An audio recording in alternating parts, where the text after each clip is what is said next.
आज की short analysis में हम डिस्कस करेंगे max health care institute stock के ऊपर। दोस्तों ये स्टॉक जून 2024 से करेक्शन के अंदर चल रहा है। मोटा मोटी देखो तो दोस्तों इसने 3 महीने पूरे करेक्शन में बिता दिए और करेक्शन में भी दोस्तों इसने दोनों तरह का करेक्शन दिया, प्राइस वाइज टाइम वाइज दोनों करेक्शन दिया। और फिलहाल ये स्टॉक को देखो तो दोस्तों यहाँ पर मल्टीपल पॉजिटिव फैक्टर्स एक साथ ब्रेकआउट हुए हैं, जिसके तहत ये स्टॉक करंट लेवल से अपसाइड में 6 से 8% अपसाइड रनअप के लिए रेडी है। लेकिन दोस्तों इसमें कोई भी हमारी बाय सेल होल्ड रिकमेंडेशन नहीं है। ये प्योरली एजुकेशन पर्पस से मैं अपना पॉइंट ऑफ व्यू आप लोगों के सामने शेयर कर रहा हूँ। और दोस्तों ये एक तरह का स्विंग ट्रेडिंग एनालिसिस भी रहेगा। मैक्सिमम इसका जो होल्डिंग पीरियड है वो तकरीबन 1 वीक जितना ही रहेगा। दोस्तों अगर आप देखो तो ये वो टॉप था जहाँ से करेक्शन स्टार्ट हुआ था और यहाँ से कुछ down side sloping parallel channel बनी थी स्टॉक के अंदर। और जब तक स्टॉक ये डाउनवर्ड स्लोपिंग पैरेलल चैनल में था, स्टॉक ने प्राइस वाइज करेक्शन दिया और यहाँ पर back to back lower lows hit हुए थे। दोस्तों अगर आप देखो तो पहला लोअर लोज यहाँ पर हिट हुआ, सेकंड लोअर लोज यहाँ पर हिट हुआ और थर्ड लोअर लोज यहाँ पर हिट हुआ।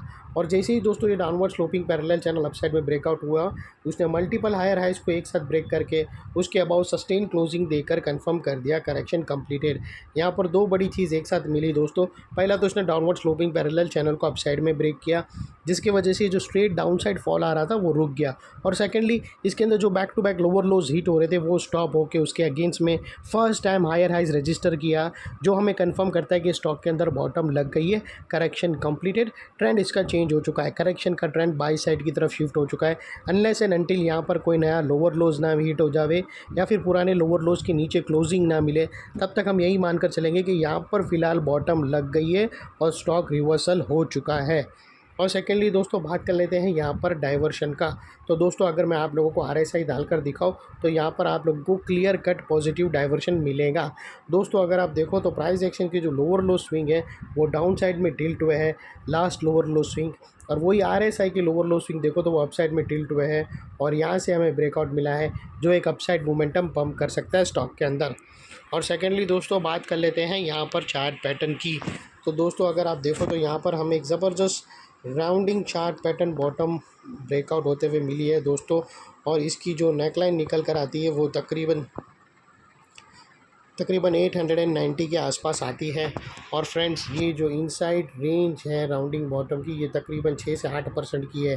इसीलिए दोस्तों इसका रिटर्न ऑन इन्वेस्टमेंट लेस है, इसीलिए इसका होल्डिंग पीरियड भी स्मॉल है दोस्तों। और जैसे ये नेकलाइन से ब्रेकआउट होकर अपसाइड मोमेंटम स्टार्ट करेगा तो ये 6 से 8% तक अपसाइड रनअप दे सकता है। और वो लिहाज से दोस्तों स्टॉक का जो अगला टारगेट निकल कर आता है वो तकरीबन 960 रुपीज़ का आता है फ्रेंड्स।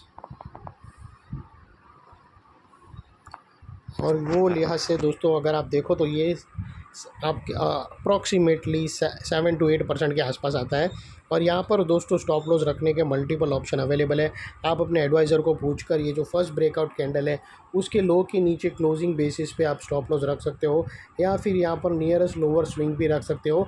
लेकिन दोस्तों इतना मेक श्योर करना कि आपका risk to reward ratio at least 1:2 या 1:1.5 के आसपास मिनिमम हो।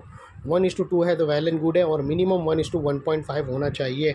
और सेकेंडली दोस्तों नेकलाइन के पास का ये एरिया बहुत ही इंपॉर्टेंट एरिया बनकर खड़ा है, क्योंकि अगर आप देखो तो यहाँ पर मल्टीपल पॉजिटिव फैक्टर्स ब्रेकआउट होते हुए मिले दोस्तों। यही एरिया पे downward sloping parallel channel upside breakout हुई, लोअर लोज हायर हाइज में शिफ्ट होते हुए मिले, RSI के थ्रू क्लियर पॉजिटिव डाइवर्शन मिला और एक राउंडिंग चार्ट पैटर्न ब्रेकआउट होते हुए मिली। तो दोस्तों ये सारे पॉजिटिव फैक्टर्स के कारण ये एरिया जो अभी तक एक स्ट्रॉन्ग रेजिस्टेंस था वो अल्टीमेटली स्ट्रॉन्ग सपोर्ट बनकर खड़ा है। और इनके स्टॉक ने अपसाइड मोमेंटम स्टार्ट किया और कहाँ पर भी सेलिंग प्रेशर फेस किया टारगेट से पहले और वापस वो नेकलाइन को रीटेस्ट करने नीचे आया। तो दोस्तों रीटेस्ट के टाइम पे नेकलाइन का ये एरिया सामने आके एक स्ट्रॉन्ग सपोर्ट का काम करेगा और स्टॉक को अपसाइड में पुश करेगा या साइडवे कंसोलिडेशन में। और इतने बड़े स्ट्रॉन्ग सपोर्ट के नीचे आप लोगों का स्टॉप लॉस रहना चाहिए जो आसानी से हिट ना हो। और बाय एनी चांस अगर क्लोजिंग बेसिस पे हिट हो जाता है तो दोस्तों नो इफ़ नो बट सीधा स्टॉप लॉस देकर ट्रेड को वाइंड अप कर देना चाहिए। ये थी एनालिसिस शॉर्ट एंड स्वीट। अच्छी लगे तो प्लीज़ चैनल को लाइक शेयर सब्सक्राइब करते रहना फ्रेंड्स। थैंक यू, जय हिंद।